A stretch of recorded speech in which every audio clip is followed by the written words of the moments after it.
Então, nós vamos falar sobre a introdução à genômica evolutiva de vírus. Vírus são acelulares e, na sua maioria, os vírus têm tamanho diminuto, variando, em geral, de 10 a 250 nanômetros, exceto vírus gigantes, que nós vamos ver mais adiante. Para que a gente tenha uma ideia, por exemplo, uma das menores bactérias é a Salmonella typhi, e ela tem 1 micrômetro de comprimento, né, de diâmetro, que equivale a 1000 nanômetros, sendo que um vírus, né, ele pode variar de 10 a 250 nanômetros. Então, eles são bem menores que as bactérias e por isso eles são visíveis apenas em microscopia eletrônica, né, considerando essa questão que eu falei, que seriam a maioria dos vírus. Eles não são considerados organismos vivos. Por quê? Porque eles dependem de um hospedeiro para a sua sobrevivência. Então, por conta disso, os cientistas consideram que os vírus não são seres vivos.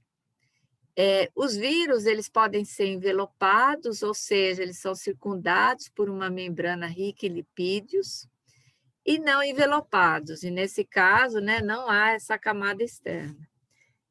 Os vírus normalmente têm um capsídio, que é um envoltório proteico, que confere ao vírus uma diversidade de formas, né? Então, a gente está mostrando aqui alguns exemplos, vírus da ébola, da gripe, do mosaico do fumo, né? O bacteriófago aqui, o vírus da AIDS. Então, essas formas, né, podem ser diversas, né? Poliédricas, pontiagudas, ovais, alongadas. Elas são conferidas por esse capsídio. Eles podem permanecer em latência por algum tempo fora da célula do hospedeiro, e esse tempo de latência ele varia de vírus para vírus. Onde os vírus se encontram? Praticamente em todos os locais onde há hospedeiros, solos, ar, água, nos seres vivos, etc. Evoluíram de forma a infectar todas as formas de vida, né? Plantas, animais, fungos e bactérias, e se considera que os vírus eles coevoluem com um ou mais hospedeiros. Hoje em dia é possível você analisar de uma forma muito mais ampla as comunidades virais através da técnica de metagenoma, né, que nós já vimos aqui nas disciplinas, mas o metagenoma ele tem um ramo, né, de especialização que é o viroma, que é o sequenciamento de toda a amostra de DNA de um ambiente, e você, uma vez analisada essa amostra, você pode analisar o DNA, o RNA ou ambos, e aí você pode anotar via computação, né, de bioinformática, você pode anotar essas comunidades, né? Por exemplo, tem se feito agora na época da Covid, monitoramento das águas dos rios e dos canais e tem se avaliado a quantidade, né, a carga viral, por exemplo, da Covid-19 nesses mananciais. Mas também isso pode ser aplicado a organismos. Então, você pode analisar o viroma, por exemplo, de uma espécie de roedor ou de uma espécie de morcego, de um ser humano e assim por diante. A transmissão do vírus ela pode ser direta ou indireta. Então, a direta, né, pode ser através do ar, né, do contato, né, de partículas de um indivíduo para outro, pode ser a partir de objetos e pode ser, por exemplo, a transmissão sexual. A indireta, né, inclui vetores, ou seja, intermediários que podem levar esse vírus de uma espécie para uma outra espécie, né? Então, a forma de transmissão e o tipo de hospedeiro afetam diretamente a evolução do vírus. Por quê? Porque o vírus ele se torna, em geral, especialista, né, associado a um hospedeiro, e isso faz com que ele coevolua com esse hospedeiro. Os vírus, eles podem ser vírus de DNA ou RNA, fita simples, fita dupla, E quanto à direção de leitura dessa fita de DNA-RNA, ela pode ser senso e antissenso. Então, aqui está mostrando alguns exemplos de vírus de DNA fita dupla, né? DNA fita simples e parte fita dupla, e aqui é RNA fita simples, tanto senso quanto antissenso, né? Chama atenção aqui, ó, o coronavírus, atualmente, né? Muito comentado, é um vírus de RNA de fita simples. Esse capítulo é 2017, então aquele ainda aparecia, que era o coronavírus tradicional, né, o 1, como um resfriado comum, uma doença respiratória. É um vírus que é um bom exemplo para a gente entender um pouco da evolução de vírus, é o vírus da gripe A, o H1N1. Então, esse vírus é um vírus de RNA, de fita simples antissenso. Esse vírus está ilustrado aqui, né, a forma do capsídeo dele. E aqui está mostrando a estrutura de um vírus, né? Então, eles têm essas proteínas de superfície. Essas proteínas, elas são importantes para se ligar aos receptores das células que o vírus vai infectar, né? E ele também tem estruturas, né, que são usadas na penetração, no processo de infecção. Mas o que é interessante aqui, esse vírus, é que ele é um vírus linear, ele não é circular, ele tem várias moléculas, né, de RNA, e aqui está mostrando que, no caso desse vírus, se chamou ele, na época em que ele foi reportado a última vez, de vírus da gripe suína. Inclusive, isso levou a uma discussão, porque se achava que esse vírus era transmitido de porcos para humanos. Mas por que foi que os cientistas deram esse nome? Porque esses vírus, eles são comparados com amostras de vírus catalogados, né?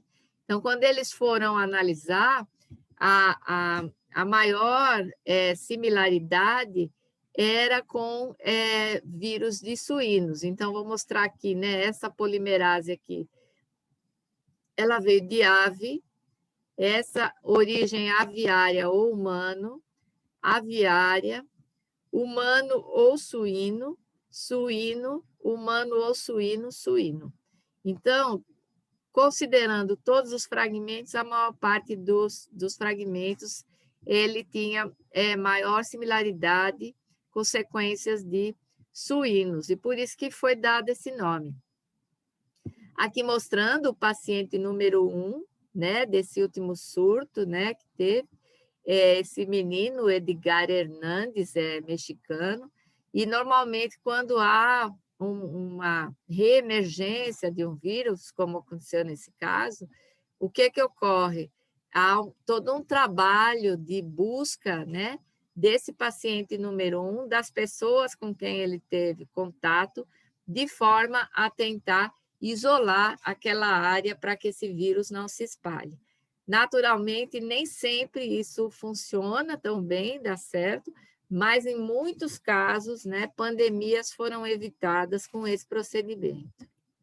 Então, aqui mostrando, nesse caso do H1N1, né, esse vírus ele é bem famoso, porque não apenas por causa dessa última, né, pandemia de 2009 e 2010, que houve, né, influenza A, mas porque ele já vem de outras pandemias sendo muito conhecida.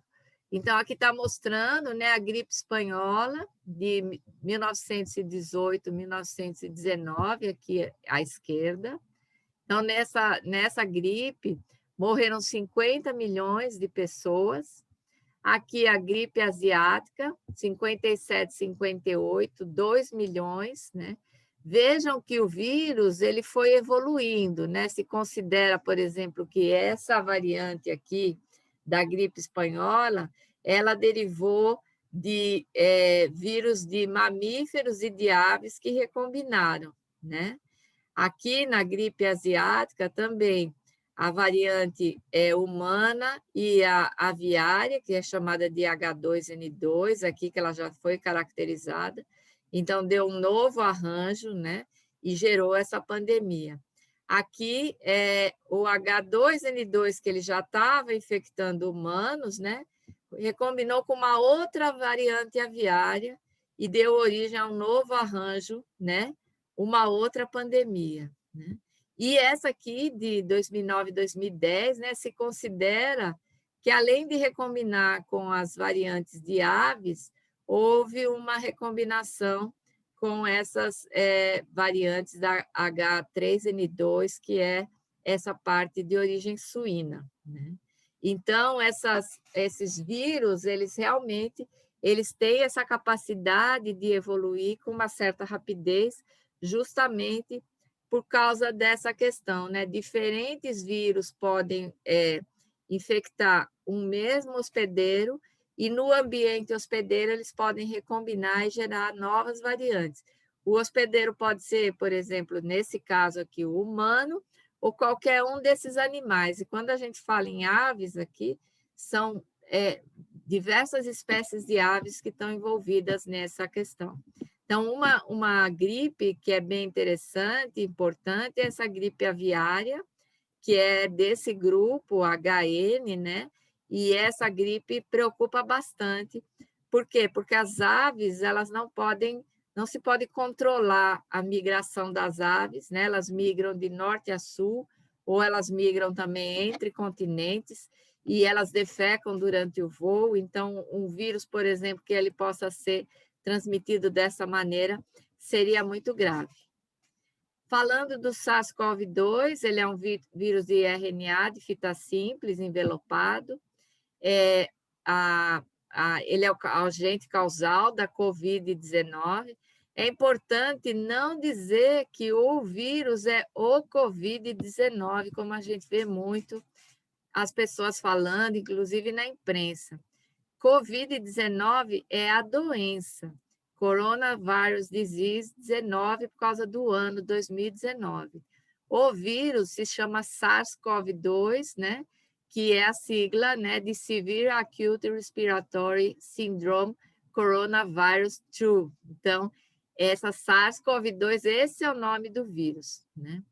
O vírus, ele foi chamado coronavírus porque ele tem essa proteína espícula, em português, spike em inglês, né? Que lembra uma coroa. Por isso, os ancestrais desse vírus foram chamados classificados como coronavírus, né? Essa spike, ela é responsável pela ligação com membranas da superfície da célula do hospedeiro, né? Ela tem duas subunidades, S1 e S2, e uma das subunidades S1, ela se liga, né, nesse receptor ACE2 e mediado por essa protease serina aqui, ele consegue penetrar na célula. O genoma desse vírus, ele tem cerca de 30 mil pares de bases, então vejam que é um genoma pequeno, né? E 29 proteínas. Então, aqui está mostrando o genoma, né, do coronavírus, do SARS-CoV-2. Ele codifica 29 proteínas, né? Aqui, então, está mostrando essas regiões. Algumas regiões, né, elas são transcritas e depois processadas ou combinadas, né, para dar origem às proteínas que vão ser as proteínas infectivas. Eu vou falar um pouco também sobre retrovírus, né? Retrovírus tem uma importância bem grande na transferência horizontal de genes. Por quê? Porque esses vírus, eles integram o genoma do hospedeiro. Então, como é que isso ocorre, né? Aqui tem um processo típico de inserção e expressão de um vírus desse tipo. Então, depois que o vírus se adere, né, ele penetra no núcleo do indivíduo, e quando ele penetra, ele coloca dentro do núcleo o RNA, essa proteína aqui, que é uma transcriptase reversa, é uma enzima, né? E ela faz o quê? Ela transfere, ela converte o RNA em DNA. Depois, com a ajuda de mecanismos específicos, esse DNA ele vai se integrar no genoma do hospedeiro. E uma vez dentro do genoma, ele passa a ser transcrito, a ser expresso. Então, aqui está mostrando, né, que ele vai produzir tanto o RNA, quanto a proteína do capsídeo, como a transcriptase reversa, ou seja, todos os elementos do aparato necessário para esse vírus, ele se reprocessar e gerar, né, um novo vírus. Então, isso vai sendo feito em escala e muitos novos vírus vão sendo produzidos e lançados dentro do organismo do hospedeiro. Esse exemplo de retrovírus são HIV, né, os vírus da AIDS, o HTLV, que é um vírus bem importante quando a gente pensa numa doença que é transmitida sexualmente e ataca o sistema nervoso central. Também tem alguns vírus desse grupo que são importantes e são conhecidos como proto-oncogenes.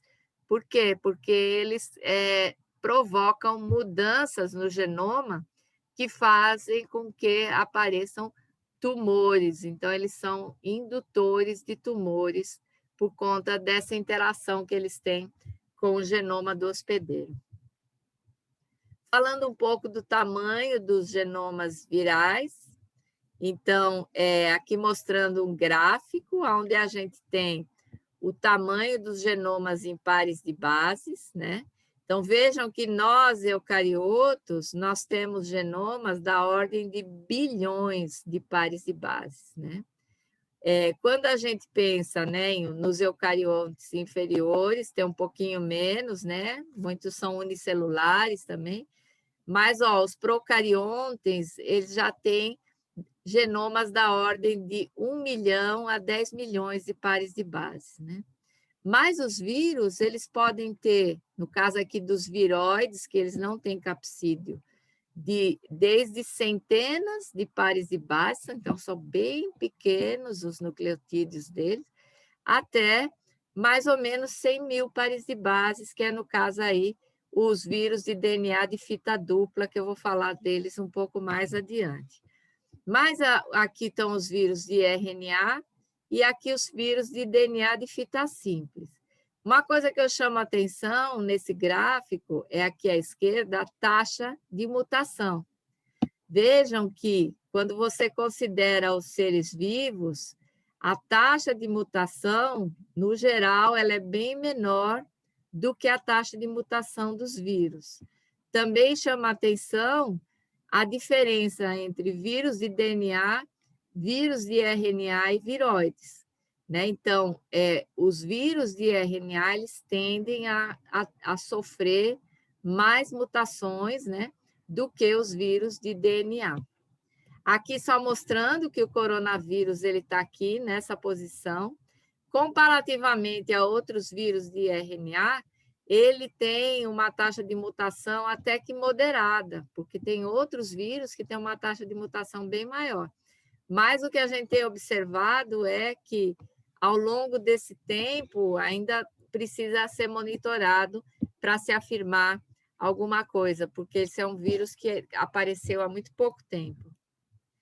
Aqui só comentando com relação à evolução, né, que é o tema da nossa disciplina, que tem algumas teorias que consideram que vírus podem ter sido responsáveis pela extinção massiva de alguns grupos de organismos, tanto organismos inferiores, procariotos, eucariotos inferiores, até eucariotos superiores. Essa teoria ela é chamada de Hyperdisease Theory, né? Ela, na verdade, a maioria dos pesquisadores acha que ela é mais uma hipótese do que uma teoria. Por quê? Porque é muito difícil de se comprovar. Embora seja plausível considerar que possa acontecer de um determinado grupo ser extinto, justamente porque vírus eles têm essa capacidade, né? De quando ele se move de um hospedeiro para outro, ele estava lá coexistindo durante muito tempo com um hospedeiro e, de repente, quando ele se move para outro hospedeiro, ele acaba tendo um efeito, uma infectividade, uma patogenicidade muito assoberbada que pode realmente extinguir uma espécie, a gente considera, né?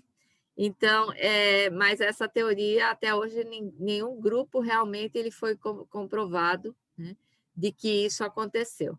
No caso das plantas, por exemplo, né, vírus, eles são extremamente importantes na agricultura. A gente pensa muito em vírus em termos de nós, mamíferos, né? Mas, por exemplo, nós estudamos uma espécie importante aqui no Nordeste, o feijão calpi, e essa espécie tem milhares de vírus reportados, e quando a gente sequencia o genoma, a gente também identifica um número enorme de sequências virais, inclusive sequências integradas no genoma. Como é que os vírus surgiram, né? Tem a hipótese do vírus primeiro, virus first, hypothesis. Como é que é isso? Sugere que os vírus surgiram antes das células aparecerem pela primeira vez na Terra. Então, eles seriam RNAs capazes de se autorreplicar, chamados de elementos egoístas, selfish elements, e também eles teriam se associado com proteínas que estavam disponíveis, né, naquele ambiente, né, antes do aparecimento dos organismos celulares.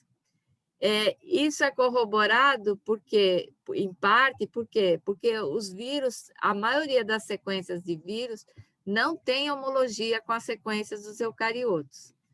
Por outro lado, essa hipótese é em geral rejeitada, por quê? Porque viola a definição de vírus.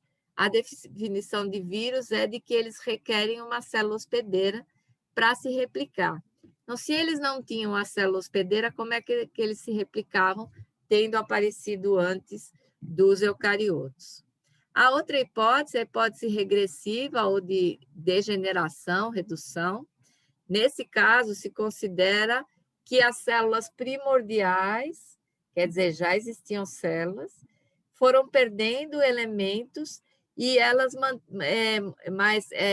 alguns desses descendentes dessas células primordiais mantiveram elementos suficientes para replicar e para infectar essas células na forma de vírus, né?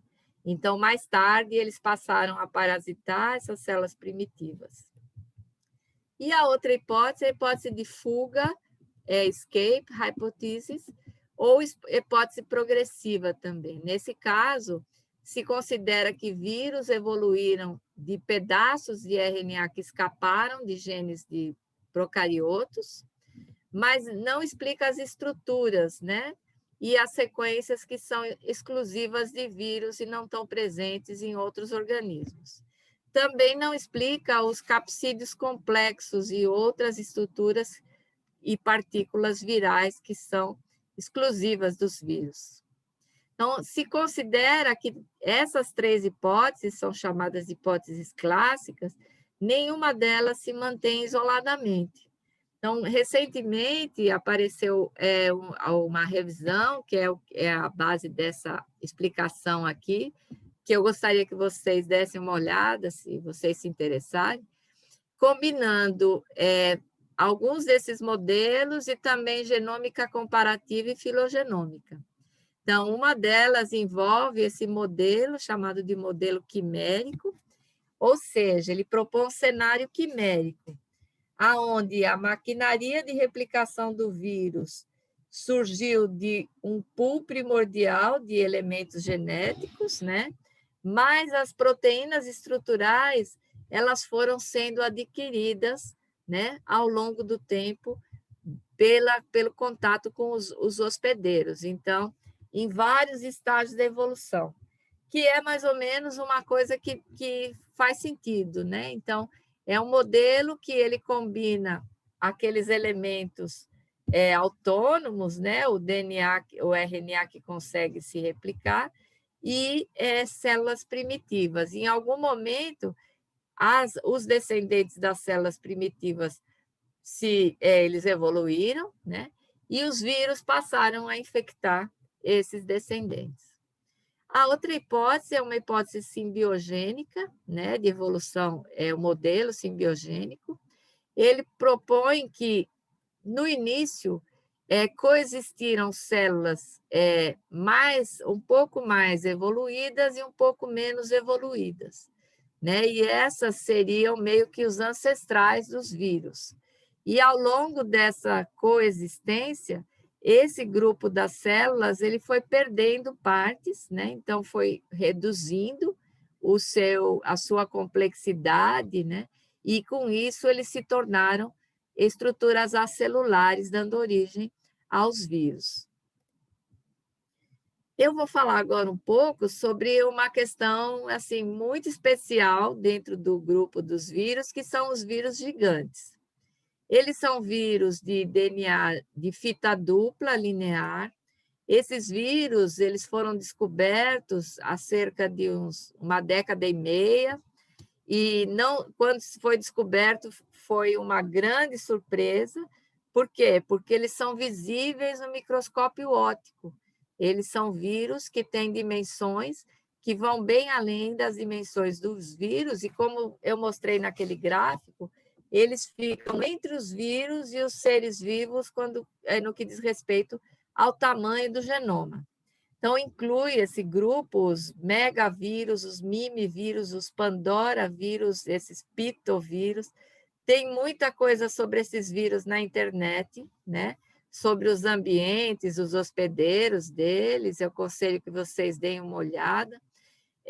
Eles foram colocados em uma ordem chamada Megaviralis, né? E se considera que eles evoluíram de vírus menores, mas que eles foram adquirindo material genético de hospedeiros eucarióticos. Por que é que se diz isso? Porque esses vírus eles têm algumas capacidades que são bem interessantes. Por exemplo, eles têm sistema de reparo de DNA, né? Nem bactéria tem isso.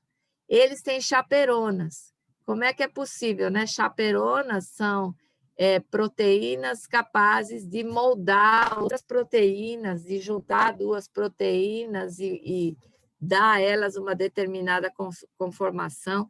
Então, isso digamos assim, foi uma coisa bem surpreendente quando isso foi observado, né? Mas alguns autores propuseram que eles deveriam representar um quarto domínio dos seres vivos, né? Que, inclusive, isso é abordado aqui nessa revisão, né? A genômica desses megavírus e a proposta do quarto domínio da vida. Mas, atualmente, não se aceita isso, porque eles continuam dependendo de hospedeiros, e então eles continuam sendo vírus. O tamanho desses vírus, né, o genoma deles, né, mostrando aqui vários deles. Aqui a bactéria, essa Mycoplasma pneumoniae, é a bactéria que tem o menor genoma conhecido. Esse grupo de Mycoplasma são bactérias bem primitivas, né? E aqui o tamanho da Escherichia coli. Então, mostrando, né? Aqui é o comprimento em micrômetros e aqui o tamanho do genoma, né? Então, o maior de todos que foi identificado até o momento foi esse Pandora vírus, né? Então, esses vírus, eles aparentemente são vírus que se especializaram adquirindo material genético. Então, esse trabalho ele mostra essa composição, né? Então, aqui nessa coluna, que está em 2 tons de azul, são sequências adquiridas de eucariotos, e uma parte dessas sequências, então, se a gente vê essa cor mais escura de azul, é do grupo das amebas.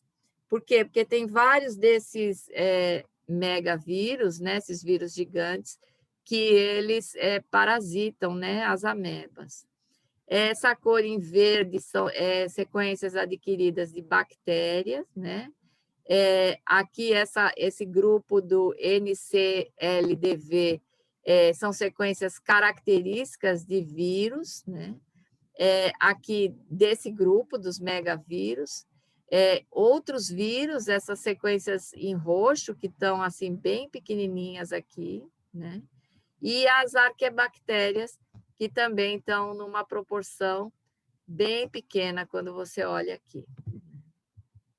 Aqui só mostrando que existem algumas filogenias avaliando o posicionamento, né, desses megavírus, e eles tendem a agrupar junto com os eucariotos quando não são usados os genomas de arquebactérias.